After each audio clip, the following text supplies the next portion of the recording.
Hello everyone, मेरा नाम है रुद्रप्रताप सिंह और आज के इस मैथमेटिकल सेशन में आपका स्वागत करता हूं। हम पढ़ रहे हैं क्लास 9th का चैप्टर नंबर 8 चतुर्भुज और उसके लेक्चर नंबर 9 को शुरू करते हैं। सबसे पहले अपन जान लेते हैं पिछली क्लास में क्या देखा था। तो प्रश्नावली 8.2 के प्रश्न 1 से लेकर प्रश्न 4 तक करे थे। आज की क्लास में क्या करने वाले हैं, प्रश्नावली 8.2 के प्रश्न 5 से लेकर प्रश्न 7 तक पूरी करेंगे प्रश्नावली और साथ ही साथ पूरा का पूरा चैप्टर। तो चलिए फिर शुरू करते हैं। सबसे पहले अपन आते हैं किस पे, प्रश्न 5 पे। समझने की कोशिश करते हैं क्या लिखा है। एक समांतर चतुर्भुज ABCD में, तो अपने पास में आपको यहाँ पे दिख रहा होगा एक समांतर चतुर्भुज है ABCD, ठीक है।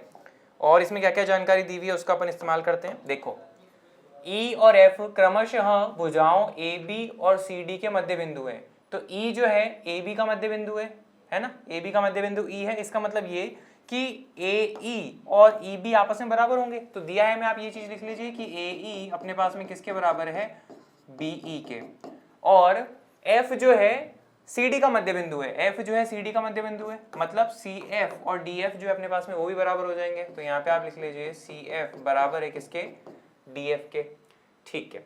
दर्शाइए कि रेखाखंड AF, अब हमें क्या दर्शाना है वो देखिए। रेखाखंड AF, ये रहा रेखाखंड AF और EC विकर्ण BD को समत्रिभाजित करते हैं। समत्रिभाजित, देखो अभी तक अपन ने कई बार एक शब्द सुना है जो कि है समद्विभाजित। इसका मतलब ये होता है कि दो बराबर हिस्सों में बांट देना।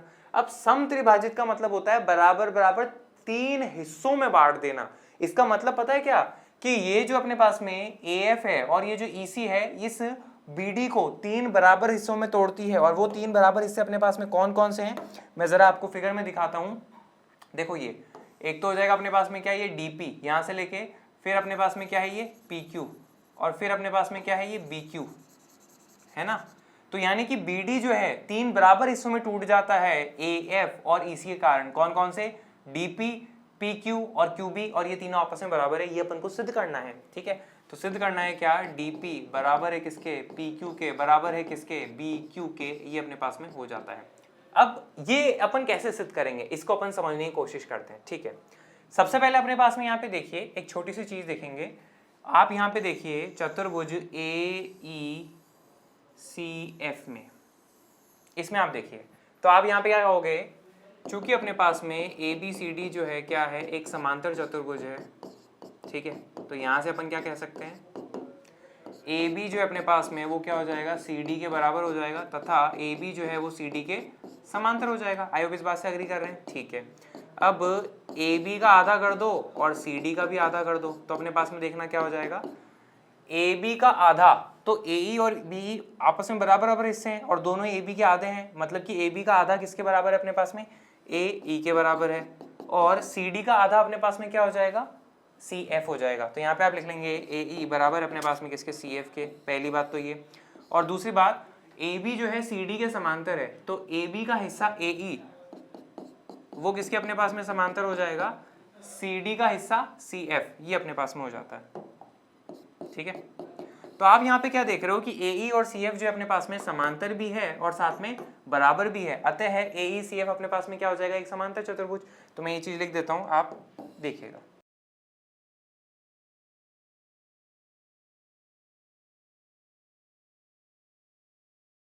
ठीक है। इसका यहाँ पे आप कारण लिख देंगे कि समूह भुजाओं का एक युग्म बराबर तथा समांतर है, वो अपने पास में हो जाएगा, ठीक है। ये चीज हो गई। अब नेक्स्ट चीज पे आते हैं, ठीक है। अपन ने यहाँ तक कर दिया, अब अपन आते हैं नेक्स्ट चीज पे। वो यहाँ पे क्या देखना, मैं आपको एक त्रिभुज दिखाने वाला हूँ। उस त्रिभुज में जरा गौर फरमाइएगा तो आपको काफी कुछ जानने को मिलेगा। वो त्रिभुज है अपने पास में ये PAB, ठीक है। हम यहाँ पे बोलेंगे अब त्रिभुज PAB में हम क्या कह सकते हैं, अपने पास में E जो है वो AB का मध्य बिंदु है। और साथ ही साथ आप ये भी कह सकते हो क्या, कि देखना यहाँ पे ये AECF अभी भी अपन ने एक समांतर चतुर्भुज सिद्ध करा है। तो ऐसे में AF जो है और EC जो है समांतर होंगे। तो ऐसे में AF का जो हिस्सा है अपने पास में AP, वो किसके समांतर होगा, EC का हिस्सा EQ।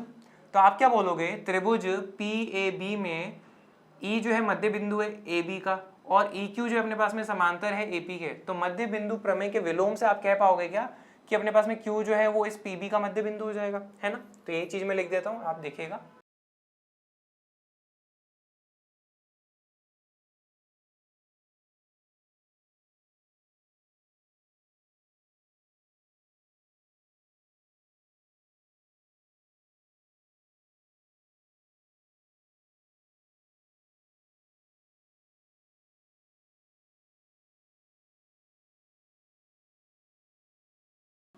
ठीक है।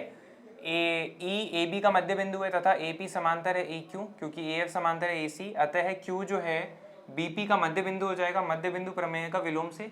तो बीपी का मध्य बिंदु है, इसका मतलब ये कि पी क्यू और क्यू भी बराबर है, तो यहाँ पे आप लिखोगे पी क्यू जो है किसके बराबर है, क्यू बी के, और ये अपने पास में क्या हो जाता है, समीकरण नंबर 1 आप इसको कह लीजिए। आई होप ये बात समझोगे, सिंपल सी है। ठीक है, अब अपन को इसी तरह एक और त्रिभुज में देखना है, और वो त्रिभुज कौन सा होने वाला है मैं आपको दिखाता हूँ। ये वाला देखेंगे, त्रिभुज डी क्यू सी, ये वाले त्रिभुज में आप देखिएगा। ठीक है, थोड़ा सा डार्क कर देता हूँ ताकि आपको क्लियरली दिख जाए, विजिबल हो जाए। ये देखिए डी क्यू सी, इस त्रिभुज में आपको चेक करना रहेगा। इस त्रिभुज में अपने पास में आप क्या बोलोगे कि भाई एफ जो है वो डी सी का मध्य बिंदु है, ठीक है, और ई पी जो है अपने पास में वो समांतर हो गए किसके, सी क्यू के। इसका कारण समझो, ए ई सी एफ अपने पास में एक समांतर चतुर्भुज है, तो ए एफ और ई सी जो है समांतर होंगे, तो ए एफ का जो हिस्सा है अपने पास में पी एफ और ई सी का जो हिस्सा है अपने पास में क्यू सी, वो भी आपस में समांतर होंगे। तो ऐसे में मध्य बिंदु प्रमेय के विलोम से आप कह दोगे क्या कि P जो है अपने पास में डी क्यू का मध्य बिंदु हो जाएगा। आई होप इस बात से अग्री कर पा रहे होंगे। तो इसी चीज को मैं लिखता हूं, आप चेक करिएगा, देखिएगा, मतलब है ना।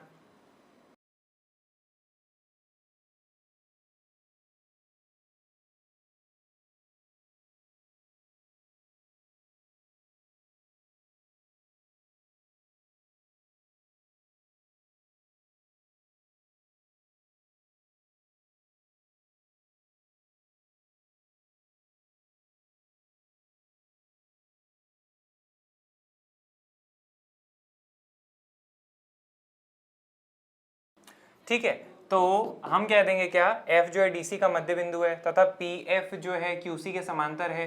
तो P जो है DQ का मध्य बिंदु है, मध्य बिंदु प्रमेय के विलोम से आप कह सकते हैं, यानी कि DP और PQ बराबर है।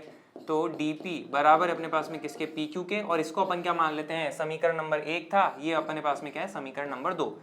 अब समीकरण नंबर 1 और 2 से आप क्या बोलोगे, देखना जरा गौर से, आपको फटाफट से चीजें दिखने वाली है। समीकरण 1 तथा 2 से तो अपने पास में ये कहता है कि dp बराबर है किसके, pq के। ठीक है, dp बराबर है pq के, लेकिन pq किसके बराबर है, qb के। तो यहाँ पे आप ये चीज लिख दोगे, और अपन को यही सिद्ध करना था क्या, dp बराबर है pq बराबर है bq के। तो इस तरह से अपने पास में हो जाएगा, सिंपल।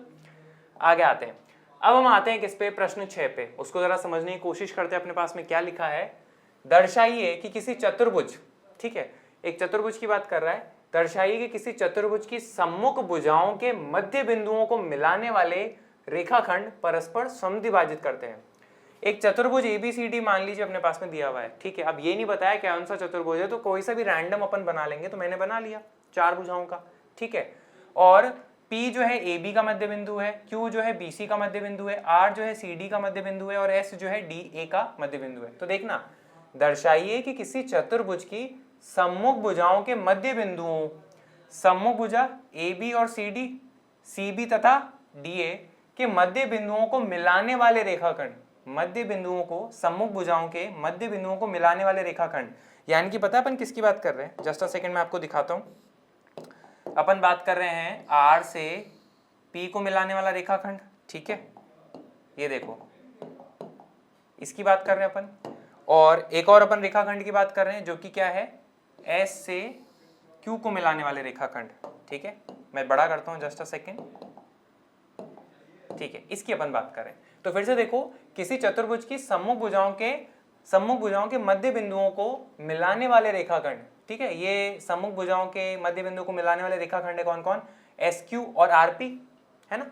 SQ और RP रेखाखंड परस्पर समद्विभाजित करते हैं, परस्पर एक दूसरे को समद्विभाजित करते हैं। इसका मतलब ये अपने पास में कि ये मान लीजिए O है, तो OR और OP बराबर है SO और OQ बराबर है, समद्विभाजित करते हैं। इसका मतलब तो यही होता है। तो यहाँ पे अपन लिखेंगे, सिद्ध करना है OR बराबर है किसके, OP के, और OS बराबर अपने पास में किसके, OQ के।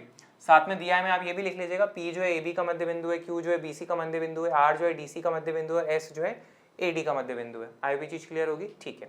तो मोटा मोटा क्वेश्चन की सारी जो बातें थी वो अपने यहाँ पे कर ली है। अब अपन आगे बढ़ते हैं, इसको अपन कैसे सिद्ध करें, ठीक है। अब जैसे आप ये देखते हो, तो अपने पास में जितनी भी नॉलेज रही है, चाहे मध्य बिंदु प्रमेय रहे हो या उससे पहले प्रश्नावली 8.1 के अपन ने जितने भी थ्योरम पढ़े, उनमें से किसी भी थ्योरम में आपको सीधा सीधा ये नहीं दिखने वाला कि भाई इसके लिए अपन क्या करें, अपने पास में क्या अप्रोच रहेगी। ठीक है, तो ऐसे में मेरा प्लान क्या है, यहाँ पे आप एक चीज जरा सुनिएगा। अगर आपको याद हो तो अपने पास में समांतर चतुर्भुज जो होता है उसके जो विकर्ण होते हैं वो परस्पर एक दूसरे को समद्विभाजित करते हैं, ये चीज आपको ध्यान होगी। ठीक है, अब ये चीज जो है अपने काम कैसे आने वाली है, यहाँ पे जरा देखना क्या होगा अगर मैं जो है इन सारे बिंदुओं को आपस में जोड़ता हूं। देखना कौन कौन से, P और Q को मैंने जोड़ा, Q और R को मैंने जोड़ा, S और R को मैंने जोड़ा और S और P को जोड़ा।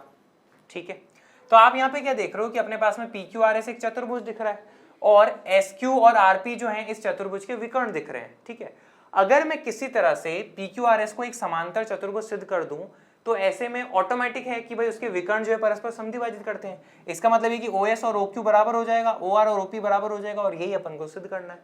तो ये मेरा प्लान रहने वाला है कि मैं PQRS को क्या सिद्ध कर दूं, समांतर चतुर्भुज सिद्ध कर दूं, तो उसके विकर्ण तो ऑटोमेटिकली समद्विभाजित करते हैं, तो वो अपना काम हो जाएगा। ठीक है, तो यहाँ पे रचना में अपन क्या करने वाले हैं कि भाई P और Q को जोड़े, Q तथा R को जोड़े, R तथा S को जोड़े और S और P को जोड़े। तो मैं लिखता हूं, आप देखिएगा।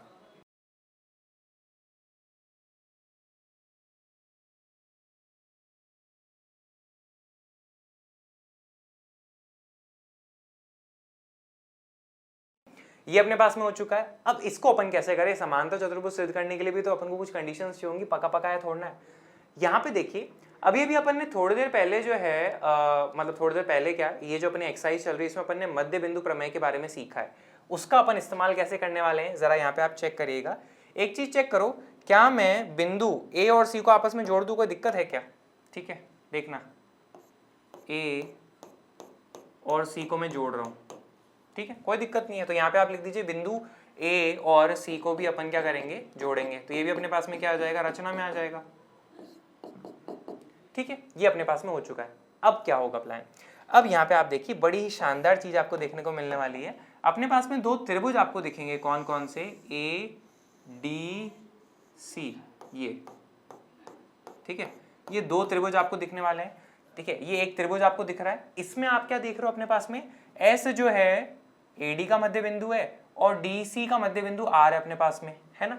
तो मध्य बिंदु प्रमेय अपने पास में क्या कहती है कि अगर किसी त्रिभुज में दो भुजाओं के मध्य बिंदु को जोड़ने वाली जो अपने पास में रेखा होती है वो तीसरी भुजा के समांतर तथा आधी होती है। तो यहाँ पे अपन क्या बोलेंगे, देखना आप उत्पत्ति में कि भाई त्रिभुज DAC में चूंकि अपने पास में S जो है AD का मध्य बिंदु है, S AD का मध्य बिंदु है तथा R जो है DC का मध्य बिंदु है, R DC का मध्य बिंदु है अपने पास में। ठीक है, तो हम यहाँ पे क्या कह सकते हैं, अतः SR AC के समांतर तथा आधा होगा, SR समांतर है AC के तथा SR जो अपने पास में बराबर होगा किसके, AC के आधे के। ठीक है, इसको मान लीजिए अपने पास में क्या, समीकरण 1 और ये बात 1 हो जाता है। इसका कारण अपने पास में क्या हो जाएगा, मध्य बिंदु प्रमेय, आप यहाँ पे लिख दीजिए। ठीक है, मध्य बिंदु प्रमेय से अपन ये चीज जो है कह सकते हैं। ठीक है, ये हो गई पहली बात। अब आपको यहाँ पे ये चीज दिख गया तो आपको ये दिख रहा होगा सर एक और नीचे त्रिभुज हमें नीचे एक और दिख रहा है, तो चलो उसका भी अपन इस्तेमाल कर लेते हैं। उसका अपन इस्तेमाल कैसे करेंगे, यहाँ पे आप चेक करिए। देखिए अपने पास में त्रिभुज क्या हो जाएगा, जस्ट अ सेकेंड, ABC और ये अपने पास में हो जाता है। ठीक है, तो यहाँ पे भी क्या बोलोगे, P जो है AB का मध्य बिंदु है, Q जो है BC का मध्य बिंदु है, तो सेम कहानी अपने पास में इस त्रिभुज में भी रहेगी। तो अपन यहाँ पे इस चीज को लिख लेते हैं। ठीक है, तो हम बोलेंगे इसी तरह त्रिभुज ABC में हम क्या कहेंगे, अपने पास में P जो है AB का मध्य बिंदु है, AB का मध्य बिंदु है तथा Q जो है वो BC का मध्य बिंदु है, Q BC का मध्य बिंदु है। तो हम यहाँ पे क्या कह देंगे, अतः मध्य बिंदु प्रमेय के प्रयोग से PQ जो है AC के समांतर है, PQ जो है AC के समांतर है तथा PQ जो है अपने पास में AC का आधा है, ये बात अपन कह देंगे। और इसको अपन क्या कह लेते हैं, समीकरण नंबर 2। आयो यहाँ तक की बात आप समझे होंगे। ठीक है, तो समीकरण नंबर 1 और 2 का प्रयोग करके अपन क्या कह सकते हैं, देखना जरा, एस आर जो है वो किसके समांतर है, ए सी के, लेकिन पी क्यू जो है वो किसके समांतर है, ए सी के, है ना। एस आर समांतर है ए सी के और पी क्यू समांतर है ए सी के। तो हम यहाँ पे क्या कह सकते हैं कि भाई एस आर जो है वो समांतर हो जाएगा अपने पास में किसके, पी क्यू के। ऐसा सेम डिट्टो क्वेश्चन अपन कर चुके हैं, तो हम यहाँ पे क्या बोलेंगे, 1 तथा 2 से। फिर नेक्स्ट चीज देखना, एस आर जो है आधा 1/2 AC के बराबर है, लेकिन पी क्यू भी जो है 1/2 AC के बराबर है। इसका मतलब ये कि वो अपने पास में आपस में बराबर है, एस आर और पी क्यू बराबर है। तो आप क्या देख रहे हो, चतुर्भुज पी क्यू आर एस में पी क्यू और आर एस बराबर तथा समांतर है, और बराबर तथा समांतर है, अतः ये अपने पास में क्या है, एक समांतर चतुर्भुज है। हमें ये चीज ध्यान है कि भाई किसी भी चतुर्भुज के सम्मुख भुजा का एक युग्म अगर बराबर तथा समांतर हो तो वो समांतर चतुर्भुज होता है। तो इसको मैं लिख देता हूं और अपने पास में ये सिद्ध हो चुका है।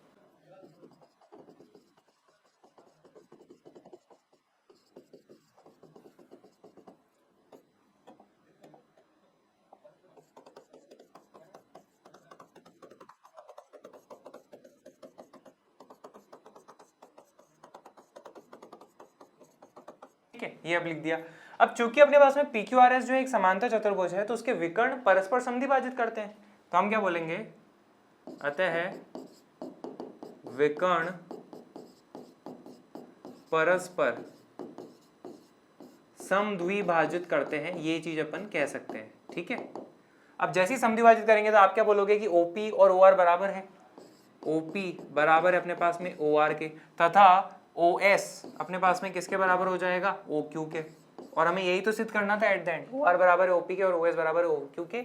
ये हमारे पास में सिद्ध हो चुका है। इस तरह से अपने पास में रहेगा। आए भी समझ में आओगा। ठीक है, आगे बढ़ते हैं। हम आते हैं आखिरी प्रश्न पे अपने पास में इस पूरे चैप्टर के, जो कि क्या है, एबीसी एक त्रिभुज है। तो यहाँ पे अपन ने एबीसी एक त्रिभुज बना दिया है जिसका कोण सी समकोण है, कोण सी समकोण है, इसलिए मैंने समकोण बनाया था। ठीक है, समकोण त्रिभुज बनाया था। ओके, दिया है, मैं लिख लिया।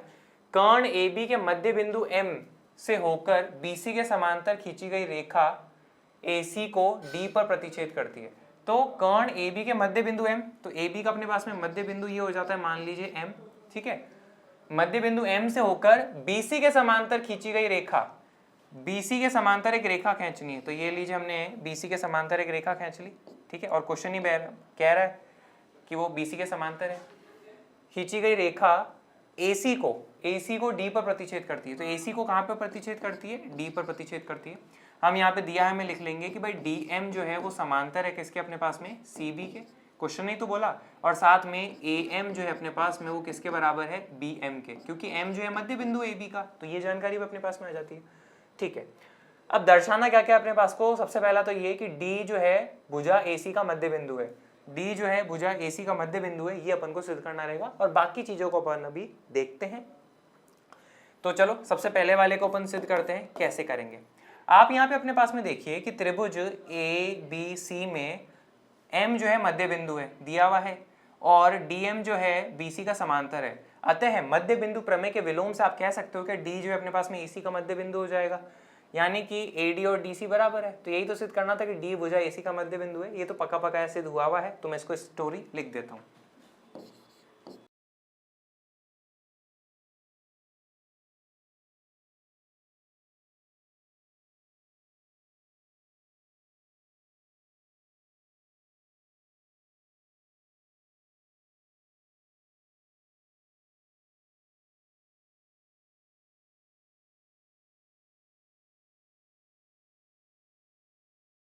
ठीक है, त्रिभुज ABC में M AB का मध्य बिंदु है तथा DM समांतर है CB के। तो D जो है AC का मध्य बिंदु हो जाएगा, और इसके साथ पहला वाला अपने पास में सिद्ध हो चुका है।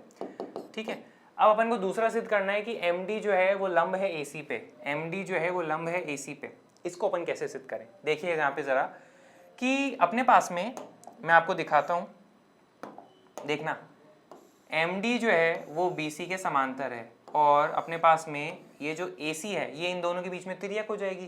तो ऐसे में आप क्या बोलोगे, अपने पास में ये वाला कोण और ये वाला कोण आपस में बराबर होंगे, कारण संगत कोण। ठीक है, तो आप यहाँ पे बोलोगे चूंकि अपने पास में DM समांतर है CB के तथा तिर्यक कौन है अपने पास में, AC तिर्यक है, AC तिर्यक है, तो हम क्या कह देंगे कि एंगल 1 और एंगल 2 जो है बराबर है।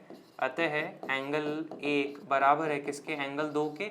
और इसका कारण अपने पास में क्या हो जाएगा, संगत कोण अपन यहाँ पे कह देंगे, ठीक है। और एंगल 2 अपने पास में किसके बराबर है, एंगल 1 के, और एंगल 1 किसके बराबर है, 90 डिग्री के। तो अतः हम क्या कह सकते हैं, MD जो है वो लंब है AC के, अतः MD जो है वो लंब है किसके, AC के। ये अपने पास में बात हो जाती है, ठीक है। सेकंड वाला भी अपने पास में सिद्ध हो चुका है। अब हम आते हैं तीसरे वाले पे, वो अपने पास में क्या कह रहा है। मैं ऐसा करता हूँ, एक और त्रिभुज यहाँ पे ले लेता हूँ फिगर, ताकि आपको क्लैरिटी से दिखा सकूँ। तो गिव मी अ सेकंड, ठीक है।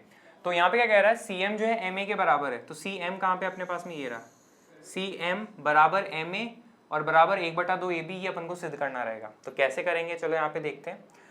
सबसे पहले ये कि CM और MA को सिद्ध करना है। तो मैं जो है यहाँ पे 2 त्रिभुज लेना चाहूँगा, और वो 2 त्रिभुज कुछ इस तरह से होने चाहिए कि जिनमें CM और MA आना चाहिए। तो एक त्रिभुज तो मैं ये वाला लेता हूँ, देखना ज़रा, MDC, ठीक है। और दूसरा त्रिभुज जो है मैं ये वाला लेता हूँ, कौन सा, देखना, त्रिभुज MDA। इन दोनों त्रिभुज के अंदर अपन बात करते हैं। तो आप यहाँ पे लिखोगे क्या, त्रिभुज MDC तथा त्रिभुज MDA में हम यहाँ पे क्या क्या बोलेंगे। सबसे पहला तो ये कि DM जो है अपने पास में DM के बराबर है। इसका कारण क्या हो जाएगा, अपने पास में उभयनिष्ठ है, दोनों में कॉमन है ना। तो यहाँ पे आप लिख दीजिए उभयनिष्ठ, ठीक है, उभयनिष्ठ है अपने पास में। फिर नेक्स्ट अपने पास में DC अपने पास में किसके बराबर है, DA के बराबर है, ठीक है। इसका कारण आप लिख दीजिए समीकरण नंबर 1 से कि भाई D जो है मध्य बिंदु है, इसलिए अपन कह सकते हैं। फिर नेक्स्ट आप ये देखिए, अपने पास में ये वाला कोण 90 डिग्री है। अभी अभी अपन ने सिद्ध करा था, एंगल 2 जो है 90 डिग्री के बराबर है। ये वाला एंगल 2 था, ठीक है, ठीक है, एंगल 2 90 है। तो ऑब्वियसली अपने पास में ये वाला एंगल भी जो है कितना हो जाएगा, 90 हो जाएगा ना, क्योंकि एंगल 2 और एंगल 3 अपने पास में कैसे है, रैखिक युग्म है। तो एंगल 2 अगर 90 है तो एंगल 3 भी 90 हो जाएगा। तो आप यहाँ पे क्या बोलोगे कि त्रिभुज MDC का जो एंगल 3 है वो किसके बराबर है, त्रिभुज MDA के एंगल 2 के। और इसका कारण क्या हो जाएगा, अपने पास में दोनों 90 डिग्री हैं। तो यहाँ पे आप लिख लीजिए दोनों 90 डिग्री हैं। अतः हम क्या कह सकते हैं, इन दोनों त्रिभुज में भुजा कोण भुजा सर्वांग समता नियम से ये दोनों त्रिभुज अपने पास में क्या हो जाएंगे, सर्वांग सम। अतः MDC सर्वांग सम है किसके, त्रिभुज MDA के, किससे, SAS सर्वांग समता नियम से अपने पास में हो जाता है। अब जैसे हमने ये सर्वांग सम सिद्ध करें, तो यहाँ पे जरा मेरे को बताना, आप ये कह सकते हो क्या, देखना जरा, MC किसके बराबर हो जाएगा अपने पास में, MA के, MC बराबर हो जाएगा अपने पास में किसके, MA के। और इसका कारण अपने पास में क्या है, CPCT, सर्वांग सम त्रिभुजों के संगत भाग बराबर होता है। और हमें यही तो सिद्ध करना था। देखना जरा, MC को मैं ऐसे लिख सकता हूँ क्या, CM, और MA को MA लिख देता हूँ। तो CM बराबर MA है, ये अपन को सिद्ध करना था। तो ये अपन ने यहाँ पे सिद्ध कर लिया है, ठीक है। इसको अपन कह लेते हैं क्या, समीकरण नंबर 2। आप बोलोगे सर बाकी का वो 1/2 AB है, उसको भी तो सिद्ध करना है, तो उसको भी करते हैं। देखिए, अब AB को अपन क्या लिख सकते हैं, AB को हम लिख सकते हैं AM प्लस MB। तो यहाँ पे आ जाएगा AM प्लस MB, ठीक है। अब AM को तो आप क्या करिए, MA लिख लीजिए हाल फिलहाल, क्योंकि अपन को जरूरत उसी की है, ठीक है, MA। लेकिन ये भी तो देखिए बच्चों कि MB और MA आपस में बराबर है, क्योंकि M जो है मध्य बिंदु है। क्वेश्चन नहीं तो दिया था अपन को कि M जो है AB का मध्य बिंदु है, तो ऐसे में MA और MB बराबर है। तो इस MB की जगह मैं MA लिख सकता हूँ क्या, बिल्कुल। तो यहाँ पे आ जाएगा प्लस का MA। अब जरा देखना अगले वाले स्टेप में, ठीक है, MA प्लस MA अपने पास में क्या हो जाएगा, 2 गुना MA। तो यहाँ पे आप क्या कहोगे, 2 गुना MA किसके बराबर है अपने पास में, AB के। मैंने समीकरण को ऐसे करके लिख दिया, 2 गुना MA बराबर है किसके, AB के। तो MA अपने पास में किसके बराबर आ जाएगा, 1/2 AB के। ये अपने पास में आ जाता है, ठीक है। अब जरा बच्चों देखना, MA जो है अपने पास में किसके बराबर है, CM के, और MA किसके बराबर है, 1/2 AB के। तो यहाँ पे आप क्या लिखोगे, 1/2 AB। और यही तो अपन को सिद्ध करना था कि MA और CM बराबर है, MA और CM बराबर है, और वो आपस में 1/2 AB के बराबर है। इस तरह से अपन जो है यहाँ पे इसको सिद्ध कर देंगे। तो मुझे उम्मीद है आपको ये समझ में आया होगा। तो इसके साथ ही अपना ये चैप्टर जो है पूरी तरह फिनिश होता है। फिर भी कोई भी तरह के डाउट रहते हैं बच्चों आपको, तो कमेंट बॉक्स में आप डाल दीजिए, उनका जवाब दे देंगे। अगला अपन शुरू करेंगे क्या, चैप्टर नंबर 9, तो उसके लिए तैयार रहेगा। Thank you very much.